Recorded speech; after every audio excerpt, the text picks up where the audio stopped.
మీ parent మేం సాబ్ Sorry? మీ పేరు పేరు नाम Naam. Oh, you mean my name? हाँ आपका नाम क्या है मेम साहब Oh, don't call me Mem Saab. It's just Jenny. Yes? అమ్మో అంత పెద్ద పేరు చిన్న చిన్నగా చిన్నగా ఏమని పిలవాలి మేం సాబ్ Don't call me Mem Saab. It's just Jenny.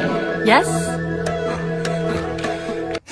సరే అమ్మాయి పేరేంటి? అబ్బో చాలా పెద్ద పేరు భయ్యా అయినా గుర్తుపెట్టుకున్నాను డో కామీ మేసా బిట్టిసి జెన్నియస్ ఆ? డో కామీ మేసా బిట్టిసి జెన్నియస్ అదంతా పేరు కాదురా. నన్ను మేం సాబ్ అని పిలవద్దు, జెన్నీ అంటే చాలు అని. ఓ జెన్నీ చిన్న పేరే